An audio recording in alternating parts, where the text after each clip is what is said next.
आज के डेट में Satan is free means is been shackled और कंप्लीटली फ्री। वर्डिक्ट तो हुआ है उसको। Right now is free. Free, okay. Yes.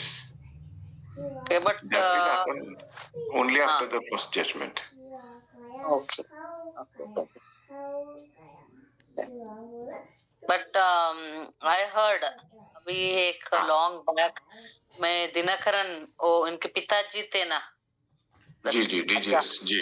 हाँ यस, उनका एक ये देख रही थी, I mean half an hour का ऐसा ये टेस्टिमनीज एंड ऑल दैट, जो उनके हाँ, प्रेयर के बारे में एंड कैसे जीसस उनको दिखा, he used to go with Jesus and वो सब वो जब बोल रहे थे तो उनका जो टेस्टिमनी मैंने सुना है, एकदम Jesus took him to hell and उधर एकदम सैडनेस है, जैसा शाम के वक्त कैसा एक मीन्स सूर्य डूब रहा है और जी। एकदम कभी कभी एक डिप्रेशन टाइप रहता है ना किसी किसी को, हम्म। वो टाइप का माहौल है उधर एंड वो शैकल्स में बांधा गया है वो बोले।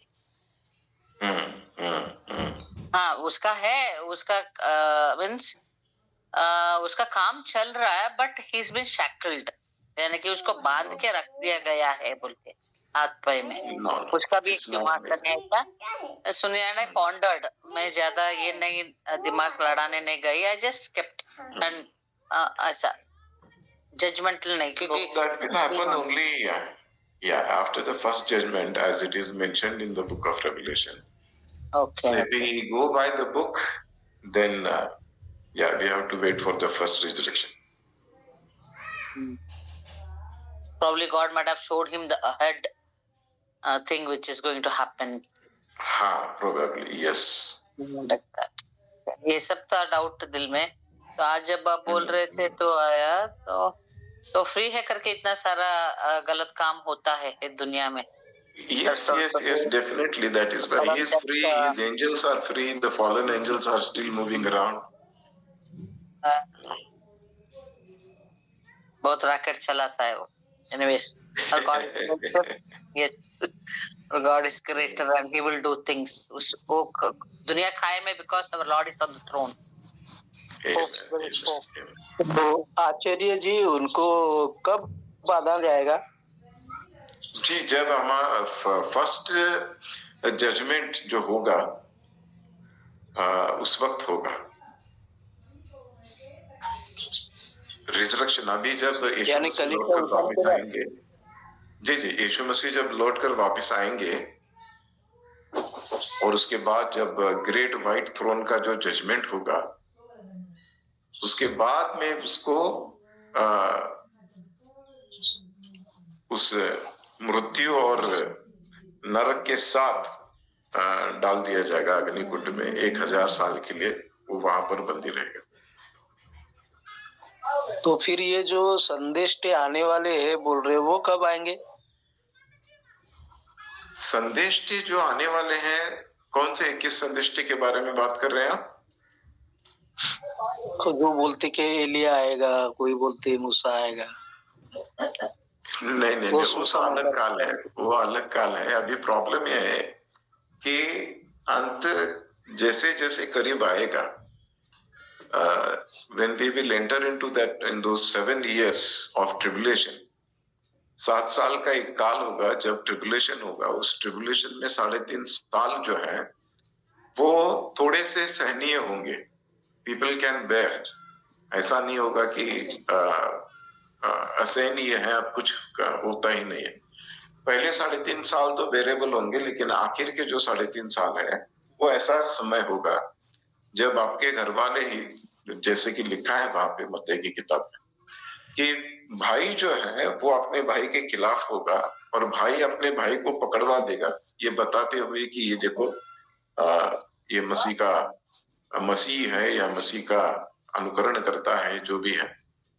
तो ये जो परसिक्यूशन है, जो टाइम ऑफ ट्रिबुलेशन है, उसके बाद अब यहाँ पे 2 चीजें हैं जो हम लोगों को समझना जरूरी है। इस पर भी थोड़ा सा अध्ययन हम लोग करेंगे।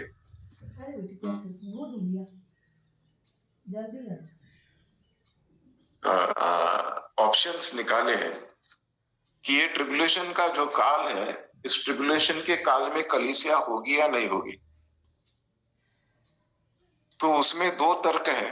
एक ये है कि जैसे यीशु मसीह कहते हैं कि ये जो ट्रिब्यूलेशन का काल है उसमें ये सब जो झूठे प्रवादी है, झूठे भविष्यवक्ता है या झूठे लोग हैं जो आकर बड़े बड़े आश्चर्य कर्म करेंगे, वो भी उसी वक्त होंगे। तो ये कलीसिया जो है ये तपेगी एक सोने की तरह, और इस परसिक्यूशन से, इस ट्रिब्यूलेशन के काल से जो लोग बाहर आएंगे, बचेंगे या अपने आप को बचाएंगे, लेकिन अपने विश्वास में स्थिर रहकर, उन लोगों को क्राउन दिया जाएगा, उन लोगों को एक मुकुट दिया जाएगा। They will be honoured.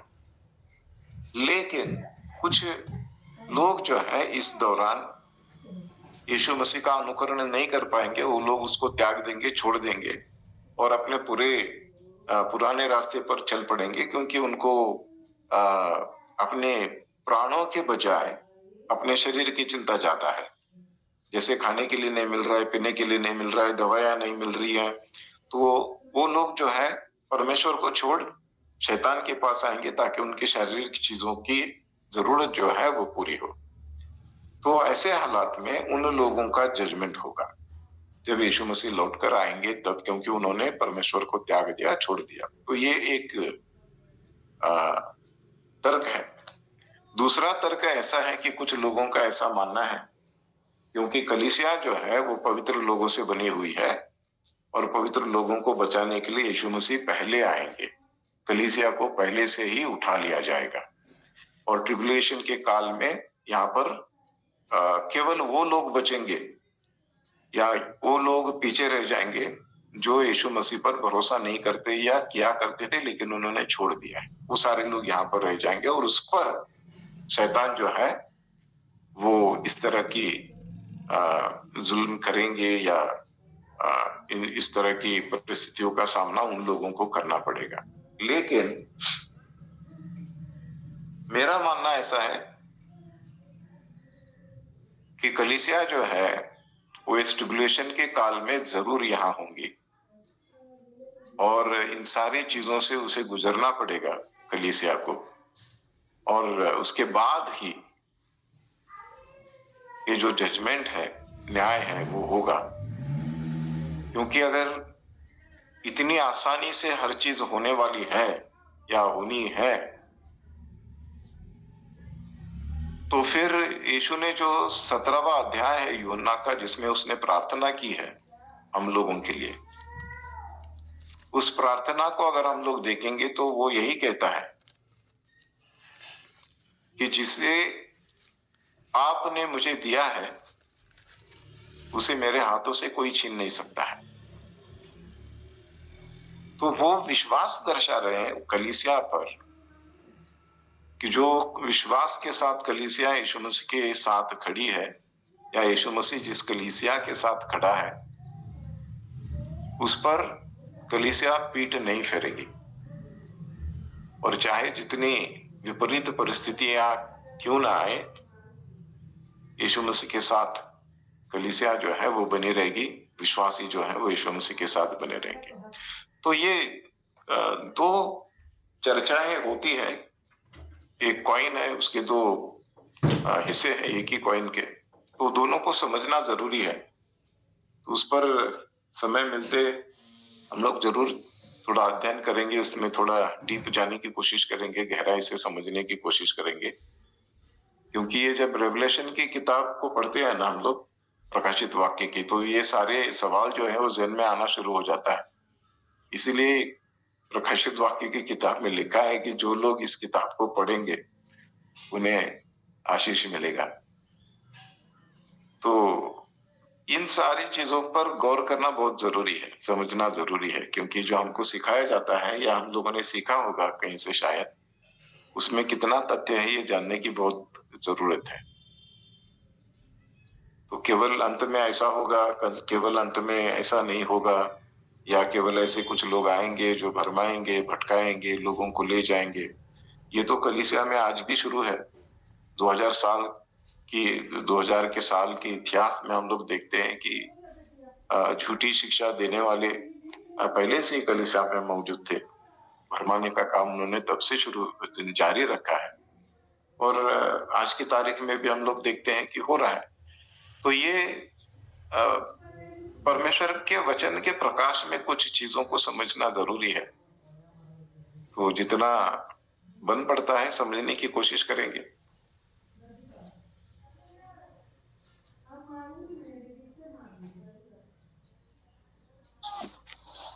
और एक चीज प्रश्न है आचार्य जी। हाँ, तो जब यीशु प्रभु को शैतान कहता है कि चट्टान पर खड़ा करके वो जब उसकी एग्जाम लेते तब ये सारा जग मेरा है उसको दिखाता है, तो वो सारा जग मेरा है तू दंडवत कर करके बोलता है तब मैं तुझे दूंगा। तो ये जग पे सारा जो अधिकार उनका है, तो वो अधिकार किसने दिया शैतान को? शैतान को अधिकार आदम ने दिया।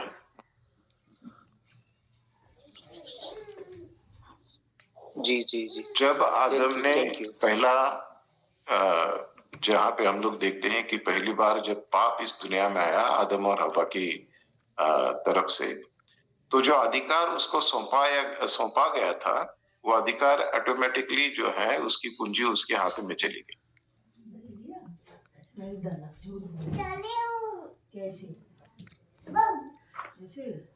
Yes, sister.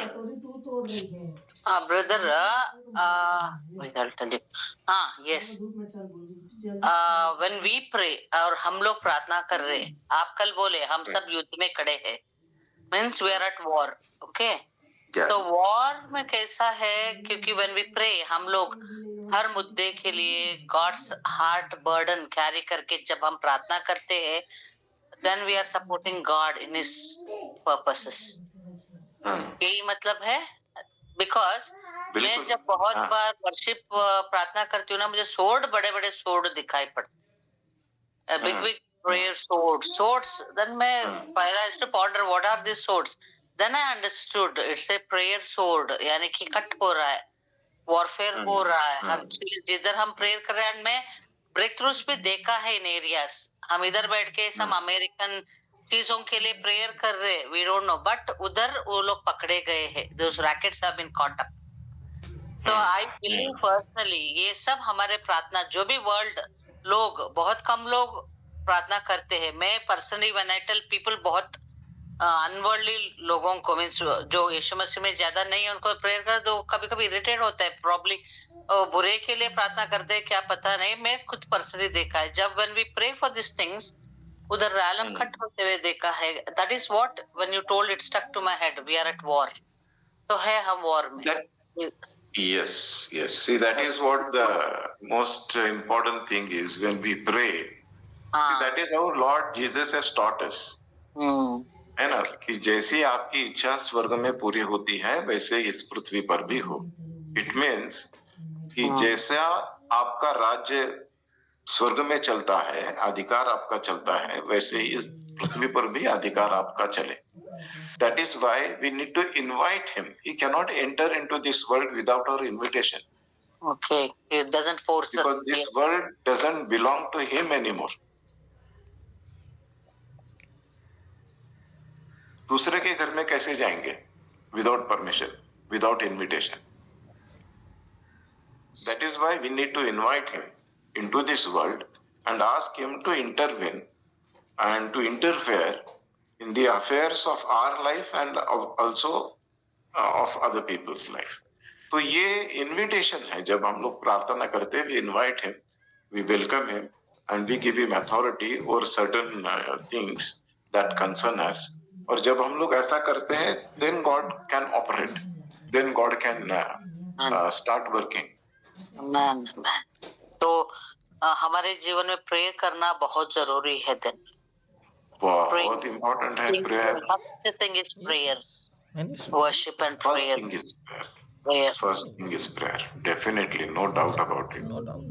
Without prayer, हम लोग सैटरडे इंटरसीडिंग प्रेयर बहुत लंबा करते हैं, वी 2 आवर्स जाएगा, 3 आवर्स जाएगा, उसमें ऐसे ऐसे स्वॉर्ड गॉड दिखाया है, and I to wonder, then we came to know that these are all God giving us the sword when we invite God in prayer, javelin throwing, so many things means बहुत सारे युद्ध होता है when we are praying. This is what we have experienced. I miss that part. हम ये दुनिया में नहीं रहते, ऐसा हम लोग निकल गए रहते खुदा के साथ. One has to do. उसके लिए divine time save the Lord. हम लोग को टाइम के लिए बहुत दिन हो गया that we have not done. तो हम लोग अर्थ का काम जरा कम करके ज्यादा फोकस हम खुदा पे डालना है पर्सनली.